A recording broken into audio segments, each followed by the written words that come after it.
तमाम देखने वालों को डॉक्टर वजाहत का सलाम। और जनाब इस उम्मीद के साथ अपना शो का हम आगाज़ करते हैं कि हमारे नाजरीन सब खैरियत से होंगे और हमारे शो का इंतज़ार कर रहे होंगे। और बहुत बहुत शुक्रिया उन लोगों का जिन्होंने लास्ट शो को पसंद किया, बल्कि कुछ लोगों ने तो मुझे ये तक बताया कि हमने शो के बीच में पेंसिल कॉपी उठा के उसके टिप्स लिखे हैं।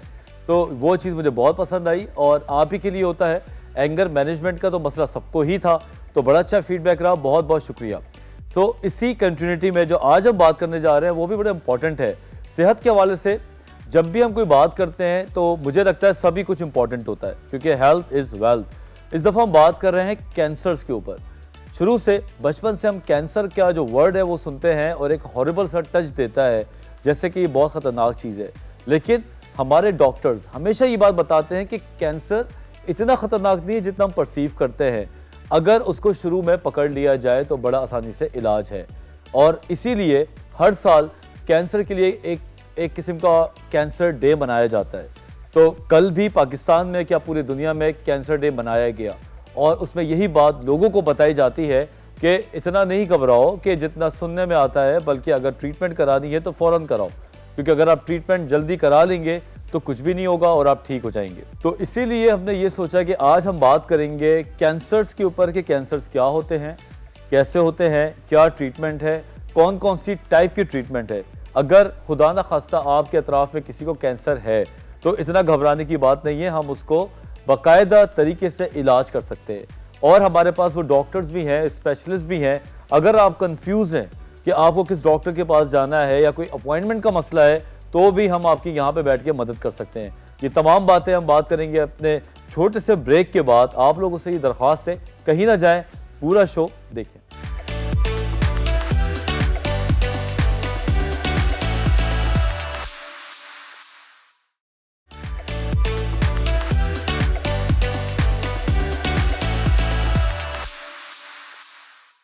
Welcome back after the break. तो नाजरीन, आज हम बात करने जा रहे हैं कैंसर्स के ऊपर कि उसमें किस चीज़ का हमारा जानना ज़रूरी है, और बहुत सारी चीज़ें अपने फेवरेट सेगमेंट में जिसका नाम है हेल्थ एंड वेलबींग।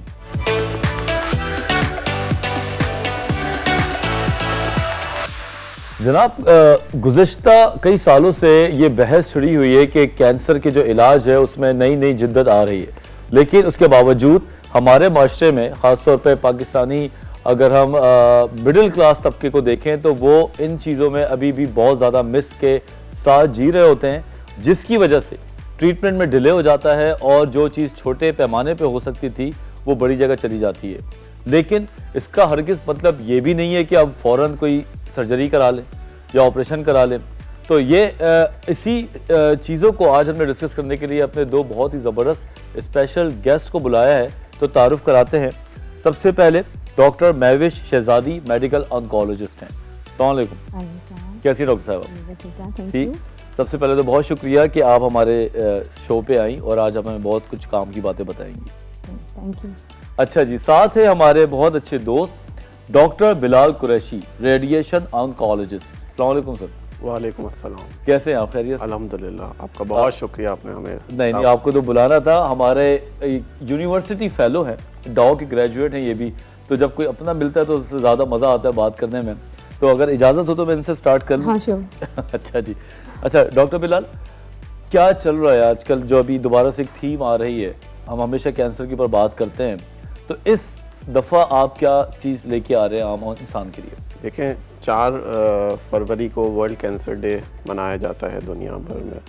इस दफ़ा जो थीम है दुनिया भर में UICC की तरफ से, वो है क्लोजिंग द केयर गैप, यानी कि इनइक्विटीज़ और इनइक्वालिटीज़ जो हैं मुख्तलिफ़ तरह के तबक़ात में और माशरे में मुख्तलिफ़ लोगों को हेल्थ फैसिलिटीज़ अवेल करने में और कैंसर से रिलेटेड अप्रोप्रिएट इलाज कराने में जो तकालीफ़ हैं और उसमें जो दिक्कतें हैं, उनको मिलजुल कर हम कैसे ख़त्म कर सकते हैं और मरीज़ों की कैसे देखभाल बेहतर तरीके से करते हैं, वो इस साल का फोकस है। राइट, मतलब टोटल अवेयरनेस के हवाले से, टोटल अवेयरनेस और care of the patient in a multidisciplinary way. Okay, चलिए हम मज़ीद इस पर बात करेंगे, लेकिन आम लोगों के लिए ये बात का जानना बहुत ज़रूरी है कि कैंसर होता क्या है। फिल्मों में तो हमने बहुत देखा है कि कैंसर हो जाता है लोगों को और उसके बाद वो मर जाते हैं, जिसकी वजह से बचपन से ये परसेप्शन बन गया कि कैंसर होने के बाद इंसान की ज़िंदगी वापस नहीं आती। डॉक्टर साहब आप बताएं कि कैंसर क्या होता है और कैसे डेवलप होता है? देखिए, कैंसर एक ऐसी डिजीज़ है जिसमें बॉडी के अंदर कुछ गैर ज़रूरी सेल्स बन जाते हैं और वो गैर ज़रूरी सेल्स बॉडी के किसी भी आज़ा में बन सकते हैं और उनके अंदर ये एबिलिटी होती है कि वो उस आज़ा को भी डिस्ट्रॉय कर दें और बॉडी के अंदर कहीं और जाके उस वाले ऑर्गन को भी डिस्ट्रॉय कर दें।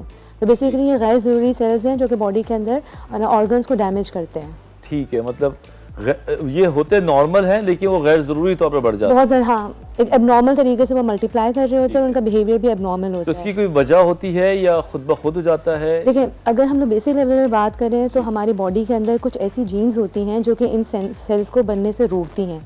तो अगर किसी भी वजह से जो है वो जीन्स अगर अपना काम नहीं कर रही हैं, उनके अंदर कोई म्यूटेशन हो गई है, वो म्यूटेशन किसी भी वजह से हो सकती है, स्मोकिंग की वजह से हो सकती है, केमिकल्स की वजह से हो सकती है। तो अगर वो म्यूटेशंस हो गई हैं, वो जीन काम नहीं करेगी तो बॉडी के अंदर ये गैर ज़रूरी सेल्स होते हैं वो बन जाएंगे जो कि डिस्ट्रॉय करेंगे।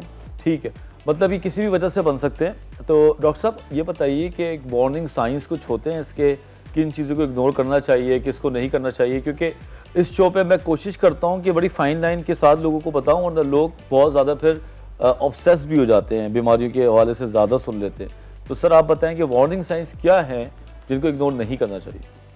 देखिए, मुख्तलिफ़ किस्म के कैंसर मुख्तलिफ़ तरह से प्रेजेंट करते हैं। हर कैंसर का नुमाया होना या पेशेंट के प्रेजेंट करने का तरीक़ाकार मुख्तलिफ होता है।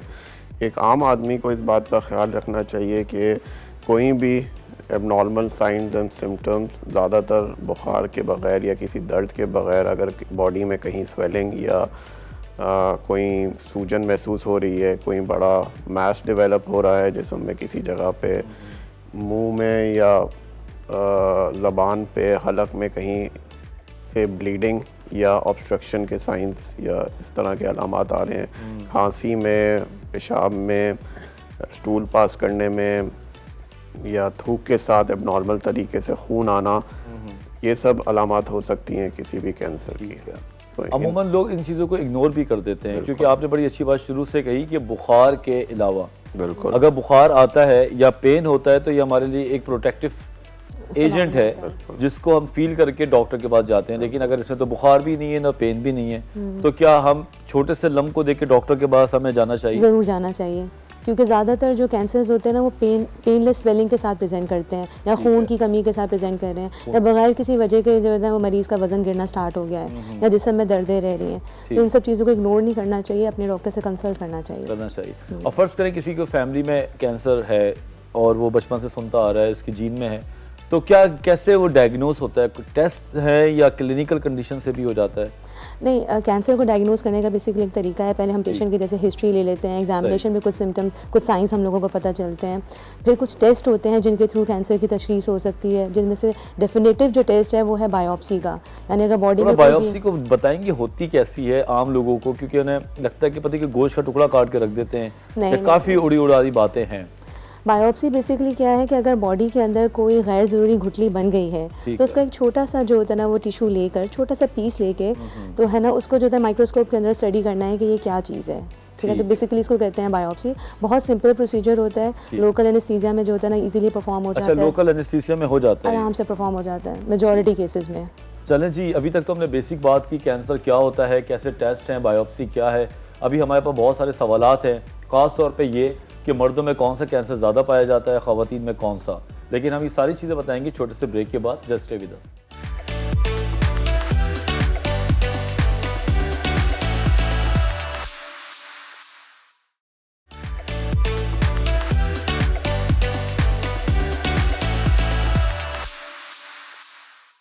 वैसे तो कैंसर किसी को भी हो, ख़तरनाक हो, बुरा ही होता है, चाहे वो मर्द हो चाहे औरत हो, और हम सब के लिए दुआ करते हैं कि जल्दी से ट्रीटमेंट करा के ठीक हो। जितने भी मेरे दोस्त हैं जो ऑन्कोलॉजिस्ट हैं, मैं उनको सलूट मारता हूँ कि इतने डिप्रेसिंग और हमेशा से मुश्किल हालात में काम करते हैं जहाँ से पेशेंट का निकलना मुश्किल है और आगे जाना ख़राब होता है। बावजूद इसके कि मैं साइकेट्री में काम करता हूँ, लेकिन आप लोग के लिए इससे भी ज़्यादा मुश्किल है कि आपको सैड न्यूज़ ज़्यादा सुननी पड़ती हैं। पाकिस्तान में अगर हम बात करें पर्टिकुलरली तो मर्दों में ज़्यादा कैंसर पाया जाता है या ख़वातीन में, और कौन सा किस में पाया जाता है? देखें, दोनों ही में कैंसर कॉमन है, मर्दों और ख़वातीन के कैंसर कुछ मुख्तलिफ हैं। अगर मर्दों में हम बात करें इंटरनेशनली तो लंग कैंसर और प्रोस्टेट कैंसर बहुत कॉमन है, लेकिन हमारे मुल्क में हेड एंड नेक यानी कि मुंह और हलक के कैंसर बहुत ज़्यादा कॉमन है। और कैंसर बर्डन अगर देखा जाए तो ज़्यादातर मर्द हजरात में कैंसर बर्डन हलक और मुंह के कैंसर्स का है। राइट, तो ये लंग कैंसर जल्दी जल्दी हम बात करते हैं। ख़वातीन की कैंसर्स में आपसे पूछूंगा कि लंग कैंसर के होने की वजूहात क्या हैं, और उसके बाद जो दूसरा कैंसर आपने बताया था प्रोस्टेट जो कि एज से रिलेट करता है, प्लीज़। लंग्स जो मोस्ट कॉमनली ज़्यादातर लंग कैंसर की एसोसिएशन देखी जाती है उन हजरात में जो कि स्मोकिंग करते हैं। ठीक, स्मोकर्स में बहुत ज़्यादा कॉमन है, और smoking is a single very important factor related to causation of lung cancer. Right, किस किस्म की स्मोकिंग, लाइक शीशा, सिगरेट, पोल्यूशन, कौन सा स्मोक ज़्यादा ख़तरनाक होता है? देखें, हर तरह का स्मोक अच्छा नहीं है इंसान की सेहत के लिए, लेकिन अगर देखा जाए तो टोबैको और शीशा स्मोक, चाहे वो किसी भी फॉर्म में हो, इवन च्यूएबल टोबैको जो होता है, जो पान और गुटखा में के ज़रिए से लोग इस्तेमाल करते हैं, इसकी वजह से मुंह और हलक के कैंसर काफ़ी कॉमन है। ठीक है, अभी हम पान गुटखे की भी बात करेंगे। सर, एक छोटा सवाल है कि अगर कोई स्मोकिंग करता है रेगुलर, शीशा भी करता है, क्योंकि हमारे बहुत सारे दोस्त करते हैं इसलिए मैं पूछा, तो क्या उनको प्रोफाइलैक्टिकली चेस्ट एक्सरे कराते रहना चाहिए, या किस चीज़ से वो अपने आप को मोहतात रख सके? देखें, सबसे पहले तो जो भी स्मोक करता है, चाहे वो शीशा हो चाहे वो सिगरेट हो, उसको फौरी तौर पर छोड़ने की कोशिश की जाए। ठीक है, इसके लिए डिफरेंट हेल्थ केयर प्रोफेशनल्स भी काउंसलिंग और डिफरेंट तरीक़ाकार हैं स्मोकिंग छोड़ने के। और उसके बाद जो इम्पॉर्टेंट चीज़ है वो ये है कि कोई भी गैर ज़रूरी अलामात हों, खांसी के साथ खून आना, या जैसे डॉक्टर साहिबा ने बताया अनएक्सप्लेन वेट लॉस, तो इनके बारे में मोहतात रहना चाहिए और डॉक्टर से रुजू करना चाहिए। राइट, ओके, तो पहले तो छोड़ ही दें, और अगर करते हैं तो प्लीज़ अपने आप को चेक कराते रहें। जी डॉक्टर साहबा, ख़वातीन के कैंसर्स के बारे में क्या कहेंगी, एज के साथ थोड़ा सा डिफाइन? देखिए, हमारी पॉपुलेशन में जो मोस्ट कॉमन कैंसर है फीमेल में वो तो है ब्रेस्ट कैंसर्स। इसके अलावा हमारे यहाँ फीमेल जेनिटल ट्रैक्ट के कैंसर्स हैं, वो भी बहुत ज़्यादा कॉमन है। सही। और अगर हम लोग देखें तो हमारे पास केसेस तकरीबन सारे ही कैंसर्स के आ जाते हैं, सिवाय हेड एंड नेक के। वो हेड एंड नेक फीमेल में ज़्यादा रेयर है, ज़्यादातर कॉमन जो है ना वो मेल्स में है। फीमेल में ज़्यादातर ब्रेस्ट कैंसर्स हैं और फीमेल जेनिटल ट्रैक्ट के कैंसर्स हैं। लंग कैंसर हमारी पॉपुलेशन में कम है। अगर आप वर्ल्ड वाइड देखें तो नंबर 1 कॉज जो होता है वो लंग कैंसर है। ओके, हाँ, फीमेल्स में भी। ये एज से कोई रिलेट करता है ख़वातीन की? क्योंकि अमूमन लोग कहते हैं कि अभी तो 20-22 साल की एज है, तो ये तो सोचना भी नहीं चाहिए। तो हमारी पॉपुलेशन में ना बहुत अर्ली एज में जो है ना वो कैंसर प्रेजेंट कर रहे हैं। अगर हम लोग लिटरेचर वर्ल्ड वाइड देखें तो वहाँ पे ओल्ड एज के पेशेंट्स में ज़्यादातर कैंसर हो रहा है, लेकिन हमारी पॉपुलेशन में सम हाउ कुछ ऐसे जीन्स का असर है, कुछ ऐसा एनवायरनमेंट का असर है कि यंग एज के लोगों के अंदर ज़्यादा कैंसर्स आ रहे हैं। किस टाइप के कैंसर हैं जो यंग एज में, कोई नाम वगैरह इनके? जैसे ब्रेस्ट कैंसर्स हैं, लिम्फोमाज हैं, ये सारे हमारे पॉपुलेशन में बहुत यंग एज में प्रेजेंट हो रहे हैं। इसकी क्या वजह, कोई प्रेगनेंसी, लेट प्रेगनेंसी या कुछ और? नहीं, ये जेनेटिकली भी है और कुछ एनवायरमेंटल इन्फ्लुएंसेस भी हैं। ठीक है। अच्छा, कैंसर्स क्योर होते हैं या नहीं होते? कौन से कैंसर्स क्योर होते हैं, कौन से नहीं होते? थोड़ा सा ये तो मैं नहीं बोलूँगा नहीं होते, क्योंकि अल्लाह ना करे ऐसा ना हो कि हमारा कोई देखने वाला वो कैंसर का शिकार हो जो आप बोलते नहीं होते, तो बेचारा डीमोटिवेटेड होगा। लेकिन क्या चांसेस हैं ठीक होने के? बिल्कुल, ये अगेन एक मिथ है कि अगर किसी को कैंसर हो जाए तो लोग उसको एक डेथ सेंटेंस तक समझते हैं। फिल्मों में ये देखा ना डॉक्टर साहब, आपने देखी नहीं है क्या? कैंसर हुआ और खत्म, जो कि रियल वर्ल्ड में ऐसा नहीं है। बहुत सारे कैंसर अगर सही वक्त पे उसकी तशखीस हो जाए और प्रॉपर तरीके से इलाज किया जाए तो वो काबिल इलाज हैं और क्यूरेबल हैं। क्यूरेबल है। कितना अर्सा लगता है किसी को भी ठीक होने में, रिकवरी पीरियड में, कुछ आइडिया है? देखिए, डिपेंड करता है कौन सा कैंसर है। ऐसे तो मैं आपसे कहूँगी कि तकरीबन सारे ही कैंसर्स क्यूरेबल हैं। डिपेंड करता है कि वो किस स्टेज में आ रहे हैं। अगर स्टेज 1 से लेके 3 तक है तो वो तमाम के तमाम क्यूरेबल हैं। सिर्फ और सिर्फ जो अगर वो स्टेज 4 है तो फिर वो एक इनक्यूरेबल डिजीज़ बन जाती है। ठीक है। और अगर हम लोग इसकी प्रॉपर ट्रीटमेंट करें, जिसमें सर्जरी होती है, कीमोथेरेपी होती है, रेडिएशन होती है, तो इसका हर कैंसर का एक अलग कोर्स है, एक टाइम ड्यूरेशन है। अगर वो उस कोर्स को पूरा कंप्लीट कर लेता है तो मेजॉरिटी पेशेंट्स जो होते हैं ना वो ठीक हो जाते हैं। स्टेज 1 से लेके 3 तक, क्योंकि हमारे पास बहुत सारे सर्वाइवर पेशेंट्स हैं जो कि सर्वाइव कर चुके हैं। स्टेज 1 और 3 भी तो स्टेज है ना, 4th स्टेज तो उसके बाद ही आएगा। लास्ट वाला क्या वजह है कि पाकिस्तान में 4th स्टेज पे लोग ज़्यादा आ जाते हैं? क्या वजह है? कुछ कमी बेशी है कि हमारे लोगों की अवेयरनेस में डॉक्टर साहब? जो मैंने शुरू में बात की कि एक्सेस टू केयर एक प्रॉब्लम है, तो वो का सही टीम और सही डॉक्टर के पास पहुंचना और इनिशियल अलामात और साइंस एंड सिम्टम्स को इग्नोर करना वजह बनती है कि कैंसर बढ़ जाए या फिर वो दूसरे हिस्सों में फैल जाए। अगर प्रॉपर तरीके से इलाज हो और जल्दी से इसकी तशख़ीस हो तो ये बिल्कुल क्योरेबल है। जैसे डॉक्टर साहिबा ने बताया, कुछ कैंसर ऐसे भी हैं जिनका एक दिन की सर्जरी के ज़रिए से इलाज होके क्योर किया जा सकता है, और कुछ कैंसर ऐसे भी हैं जिनको क्योरेबल होते हैं लेकिन उनको 1 साल तक दवाइयाँ यानी कि कीमोथेरेपी देने की ज़रूरत पड़ सकती है। और कुछ ऐसे भी कैंसर्स हैं जिनका इलाज बग़ैर सर्जरी के किया जा सकता है, यानी कि रेडियोथेरेपी या कीमोथेरेपी के ज़रिए से। बताने का मकसद ये है कि किसी को भी अगर इस तरह के अलामात हैं तो उसको इग्नोर ना किया जाए, प्रॉपर स्टेजिंग यानी कि उसके एक्सटेंट का पता लगाया जा सके और एक टीम डिसाइड करे अप्रोप्रिएट ट्रीटमेंट जो उस मरीज़ को मिलना चाहिए। बिल्कुल, इसी से बात निकली कि 2 चीज़ें मेरे माइंड में हैं डॉक्टर साहब। नंबर 1 ये कि कौन सी ऐसी टीम हो जो डिसाइड करे कि इसको मेडिकल ट्रीटमेंट कराया जाए, रेडियोथेरेपी कराया जाए, रेडियो एक्टिव थेरेपी कराई जाए या सर्जरी कराई जाए, क्योंकि ये तीनों में एक लड़ाई झगड़ा वाला माहौल बन जाता है और पेशेंट हमारा सफ़र करता है। एक तो हम ये बात करेंगे, दूसरा बहुत ही समझ लें हर तीसरे घर की कहानी, पान, गुटखा, छालिया, इससे कौन से कैंसर्स होते हैं और इससे कैसे बचा जाए और कैसे कैसे इसके इलाज हैं। ब्रेक के बाद हम बात करेंगे। Just stay with us.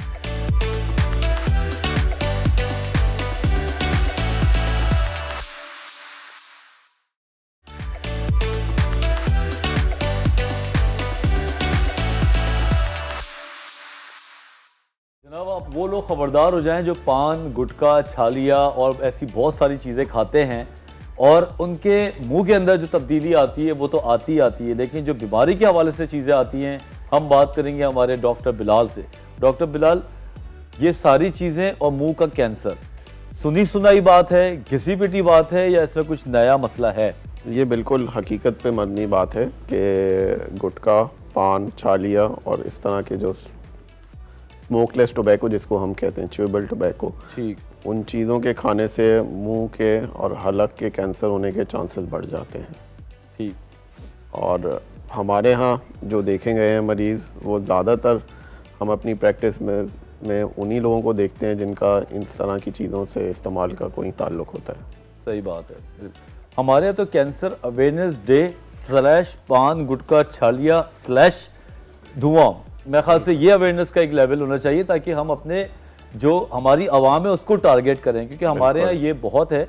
और मुझे याद है एक पेशेंट था, शदीद डिप्रेशन में आया, कोई 40-42 साल की उसकी एज थी और उसको बताया गया कि मुंह में कैंसर उसका हो गया है और उसको 2 हफ्ते पहले बताया गया और वो हमारे पास PTSD के तौर पे आया, पोस्ट ट्रॉमेटिक।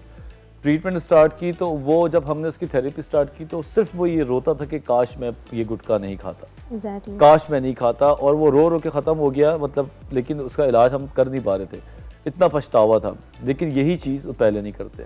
और इतने एग्रेसिव ट्यूमर्स आते हैं जो हेड एंड नेक के होते हैं कि डिस्पाइट ऑफ मैक्सिमम ट्रीटमेंट, यानी सर्जरी करने के बाद भी, कीमो देने के बाद, रेडिएशन के बाद भी, फिर भी वो वापस आ रहे होते हैं। तो यानी वो ऐसी म्यूटेशन उनके अंदर डेवलप हो गई होती है कि वो बार बार कैंसर जो होता है ना, मुंह का कैंसर हो रहा होता है। इवन इतनी सख्त थेरेपीज़ के बावजूद भी उनको हो रहा होता है। तो इट्स बेटर कि जो है ना इन चीज़ों को अवॉइड किया जाए ताकि वो कैंसर डेवलप ही ना हो। बिल्कुल। और एक बात सुनने की है, मे भी मेरे साथियों को वियर्ड लगे, आप एक चीज़ को मुंह में बहुत देर तक रखते हैं और वो बीच में डिज़ोल्व हो रहा है, ब्लेंडर मशीन चलती रहती है अंदर मिल्क शेक की तरह, और फिर आप स्किन का क्या हाल होता होगा आगे? ये सारी चीज़ें, दांतों का बहुत बुरा हाल हो जाता है। जो ओरल कैविटी अंदर से उसके पूरा मिकोजा डैमेज हुआ होता है, उसमें इतनी घुटनियाँ बन चुकी होती हैं, फिर उसके ऊपर जो है ना वो पसी डिस्चार्जेस आ रहे होते हैं। बहुत ना मिजरेबल कंडीशन होती है ऐसे पेशेंट्स की, और उनके पास सिर्फ पछतावे के अलावा जो होता है ना फिर वो कुछ नहीं होता। बिल्कुल, इवन उसकी ट्रीटमेंट से भी उनके अंदर काफ़ी कॉम्प्लिकेशंस आ रही होती है। बिल्कुल, मैंने देखा है जिनकी सर्जरीज भी हुई हैं कि उनके चेहरे में से कुछ चीज़ निकाल देते तो खाली जगह हो जाती है बाकायदा। तो मोहतात रहें। हमारा ये शो करने का मकसद ही यही है कि थोड़ा सा अपने आपको स्मार्ट बनाएं और चीज़ों को छोड़ें। अब हम आते हैं थोड़ा फीमेल साइड के ऊपर। डॉक्टर साहब, टैबूज तो हैं अभी भी पाकिस्तान के अंदर, बल्कि ऑल ओवर द वर्ल्ड होते हैं। इंग्लैंड में भी ऐसे ही लोग होते हैं जो जिन्होंने मसले करने हैं वहाँ पे भी करते हैं। अभी तक अगर हम किसी फीमेल को कहते हैं कि तुम अपनी स्क्रीनिंग करा लो, ठीक है, तो वो सबसे पहले कहती है कि मैं घर पे क्या बोलूँगी, या अभी तो मैं बिल्कुल ठीक हूँ, और वो उसको शर्म महसूस करती है। आप तो इसी फील्ड में हैं, तो क्या आपको लगता है इस चीज़ें? देखिए, जिन फैमिलीज़ के अंदर कोई ऐसा पेशेंट है जिसको ब्रेस्ट कैंसर था, हाँ। या फिर कोई फीमेल जेनिटल ट्रैक्ट का कैंसर था, तो ऐसे पेशेंट्स की तो स्क्रीनिंग ज़रूर होनी चाहिए, ठीक है। और उसकी स्क्रीनिंग के लिए जो मोडालिटीज़ है, मैमोग्राम है, अल्ट्रासाउंड है, दे आर वेरी सेफ़। ऐसा नहीं है कि उसमें जो है ना वो कोई ना बेशर्मी वाली बात होगी। फीमेल स्टाफ होता है, बस आपको जाकर अपॉइंटमेंट लेना है, अपना मैमोग्राम कराना है और दैट्स इट। इसमें ऐसा कुछ नहीं है। आप अगर बहुत सारे लोगों को नहीं बताना चाहते तो बस घर में अपने किसी खुद से आप जाके भी जो होता है ना अपना पहले ब्रेस्ट सर्जन को ब्रेस्ट सर्जन के पास जाके अपना एग्जामिनेशन करा लें। बहुत सारे लोगों को ना बताएं, बस एग्जामिनेशन कराएं, अपने आप को टेस्ट करें। वंस यू आर सेफ तो बस 1 साल के बाद दोबारा बस आपका चेकअप होगा। बिल्कुल ठीक है, बड़ा आसान सी बात है। अगर अब तो दुनिया ऑनलाइन अपॉइंटमेंट्स पे भी चली गई है और हम लोग भी ऑनलाइन अपॉइंटमेंट्स दे रहे होते हैं, आप जाके टेस्ट कराएं और रिपोर्ट दे दें, पता चल जाएगा। और सब बहुत सारे कैंसर्स लिखे हुए हैं, कोलोन कैंसर है, पैंक्रियाटिक है, breast cancer, prostate, lung cancer, इनमें से सारे क्योर हो जाते हैं अगर स्टेज 3 से पहले अगर हम पकड़ लें, क्योंकि यही कैंसर हैं जो हमारे माशरे में ज़्यादातर होते हैं। सर बताइएगा आप। जी बिल्कुल, जिन कैंसर्स का आपने नाम लिया और इसके अलावा भी बहुत सारे ऐसे कैंसर्स हैं जिनका सही इलाज के ज़रिए से क्योर मुमकिन है, हो जाता है। बिल्कुल। अगर किसी को कैंसर है और वो हमारा ये शो देख रहा है और उसने डीमोटिवेटेड है या उसको बहुत ज़्यादा मिथ्स डेवलप हुए हैं, तो आप क्या कहते हैं कि अगर किसी को 1, 2, 3 स्टेजेस पे है तो वो ट्रीटमेंट कराए, और वो रेडियोथेरेपी, कीमोथेरेपी, ये सब कुछ थोड़ा बताएं डिटेल में किस टाइप की होती है? कीमोथेरेपी जी बेसिकली ना, कीमोथेरेपी कुछ इंजेक्शंस होते हैं जो कि ड्रिप के ज़रिए दिए जाते हैं, और इनका बेसिकली काम ही ये होता है कि बॉडी के अंदर जो सेल्स बहुत तेज़ी से डिवाइड कर रहे हैं, जैसे कैंसर सेल्स, उनको जाकर जो है डिस्ट्रॉय किया जाए। ठीक है। तो ये ख़ास ना कोर्सेज होते हैं, ठीक है, ड्यूरेशन में। अगर वो कोर्सेज कंप्लीट कर लिए जाएँ तो पेशेंट जो होता है ना वो बिल्कुल ना like he is going to survive, यानी उसकी डिजीज़ ख़त्म हो जाएगी। फिर आगे चल के वो भूल भी जाता है कि उसको कैंसर था। क्या बात है, ज़बरदस्त। लेकिन यहाँ पे एक मिथ ये भी है जो हमारे इंस्टाग्राम पे किसी ने सेंड किया था कि कीमोथेरेपी जिंदगी को शॉर्ट कर देती है कैंसर से भी ज़्यादा। नहीं, ये बिल्कुल गलत बात है। अब आप देखें ज़रा, धमाका चेक करें आप। नहीं, इसमें बहुत सारे ट्रायल्स हुए हैं, पूरी रिसर्चेज हैं, आप लोग उसको पढ़ सकते हैं। कीमोथेरेपी देने का मकसद ही यही होता है कि पेशेंट के सर्वाइवल को जो होता है ना बढ़ाया जाए। अगर वो सर्वाइवल बढ़ा ही नहीं होता तो फिर वर्ल्ड वाइड ये क्यों चल रही होती। अब हम बात करेंगे थोड़े से इंटरेस्टिंग मिथ्स के ऊपर जो लोगों ने हमें सवालात किए हैं। एक अजीबोगरीब तो नहीं, देखते हैं क्या है। कहते हैं चीनी खाने से कैंसर के होने के चांसेस बढ़ जाते हैं। बिल्कुल ऐसी बात नहीं है, और बहुत सारे लोग इलाज के दौरान हमसे पूछते हैं कि क्या हम चीनी और गाय का गोश्त इस्तेमाल कर सकते हैं, तो हम उनको बिल्कुल तसल्ली देते हैं कि ठीक है, चीनी खाने से या अच्छी खुराक लेने से बिल्कुल कैंसर के चांसेस या इलाज की अफादियत कम नहीं होती है। नहीं होती है, बिल्कुल। चीनी खा लें भाई, अनटिल अनलेस डायबिटीज़ आपको ना हो, ठीक है, और वो भी वैसे ही ना खाएं, चीनी इतनी अच्छी चीज़ नहीं है। एक और सवाल डॉक्टर साहब आपके साथ कि अगर कभी ब्रेस्ट में कोई छोटा सा भी लंप हो तो वो कैंसर की अलामत है? ऐसा नहीं है, कुछ बिनाइन लीजन्स होती हैं जो कि ना लंप की तरह ही प्रेजेंट करती हैं, तो बस उसको देखना पड़ता है। तभी तो कहने कि ब्रेस्ट सर्जन के पास जाएं और वो आपको मेमोग्राम और अल्ट्रासाउंड रिकमेंड करेगी। उसके अंदर कुछ सस्पिशियस फाइंडिंग्स होंगी तो हम कहेंगे कि ये कैंसर है, वरना बिनाइन जो ट्यूमर्स होते हैं वो भी इसी तरह प्रेजेंट कर सकते हैं। अच्छा, लंप की तरह। ठीक है, मतलब वो जरूरी नहीं है, नॉन कैंसरस भी हो सकते हैं। नॉन कैंसरस भी हो सकते हैं, यानी बिनाइन हो सकते हैं वो। ठीक है, तो घबराने की बात नहीं है, बिनाइन भी हो सकते हैं वक्ती, और उसमें डॉक्टर साहब ने बता दिया डिटेल। अब एक और मिथ है या सवाल है, वो ये है, इसका जवाब ब्रेक के बाद हम मिलेंगे कि प्रेग्नेंट खवातीन को कैंसर होने के चांसेस बहुत कम होते हैं। अब ये सही है या गलत, पता चलेगा आपको छोटे से ब्रेक के बाद।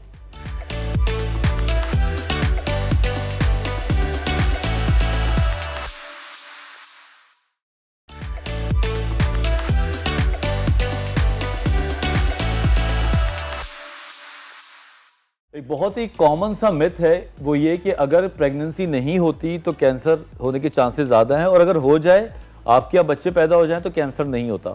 नहीं, ऐसा कुछ भी नहीं है।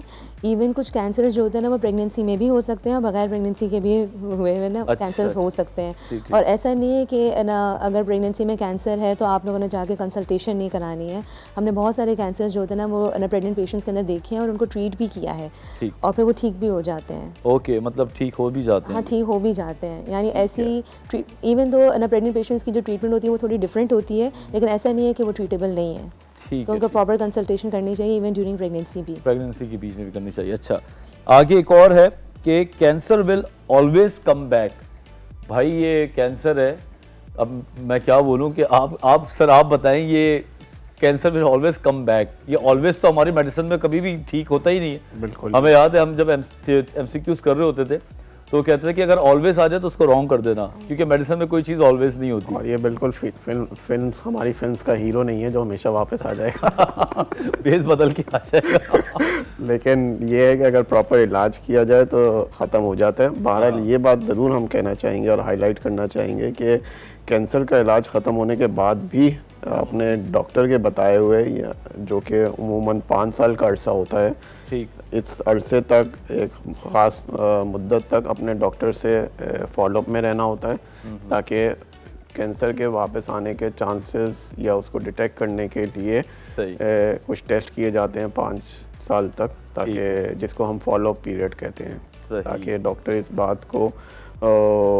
श्योरिटी दे सकें और अश्योर कर सकें कि वापस आने की कोई साइंस तो नहीं है। बिल्कुल। एक दफ़ा जब 5 साल का अरसा उम्र ख़त्म हो जाता है तो फिर डॉक्टर पेशेंट को खुशी से बताते हैं कि अब आप क्योर्ड हैं और अब ये वापस नहीं आएगा। उम्मीद है कि वापस नहीं। आई थिंक इस सवाल में ही कहीं ना कहीं जवाब ये है कि ट्रीटमेंट को पूरा लें।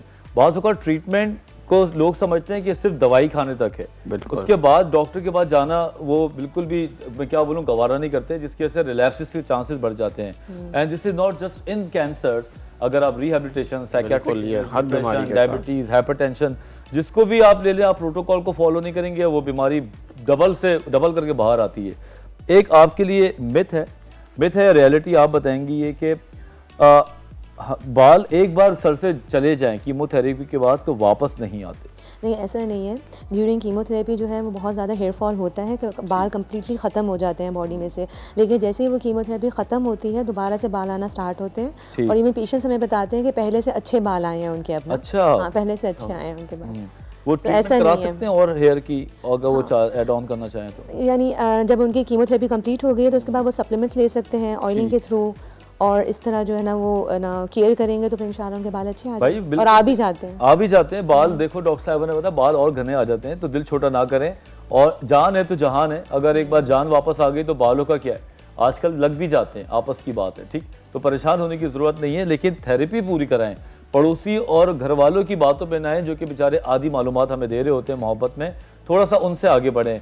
शो करने का मकसद ही यही होता है कि पूरी पक्की मालूमात आपको दे रहे हों, स्पेशलिस्ट बिठा के। डॉक्टर साहब, बहुत जल्दी सर्जन बहुत जल्दी करता है, लिटा देता है बहुत जल्दी। मेडिकल डॉक्टर के पास जाओ तो कहता है सर्जरी की ज़रूरत नहीं है। हर जगह पे एक किस्म का पेशेंट कंफ्यूज होता है, तो आपको मशवरा दें, आप माशाल्लाह से इतना काम कर रहे हैं, क्या किया जाए? कोई ट्रायंगल ट्रीटमेंट नहीं हो सकती इनकी मिल बांट के? जी बिल्कुल, इसको हम एक्सपर्ट्स इसको multidisciplinary approach to cancer management कहते हैं। यानी कि कोई एक फ़र्द या कोई एक स्पेशलिटी का डॉक्टर अकेले इलाज ना करे, बल्कि एक टीम हो जो कि कैंसर का इलाज करे। इस टीम में उमूमन अगर हम ब्रॉडली बात करें तो सर्जन के साथ साथ मेडिकल ऑन्कोलॉजिस्ट जो कि कीमोथेरेपी देते हैं डॉक्टर, और रेडिएशन ऑन्कोलॉजिस्ट जो शुआओं के ज़रिए से इलाज करते हैं, वो शामिल होते हैं। बिल्कुल। तो अब ये हो रहा है पाकिस्तान में? जी हो रहा है।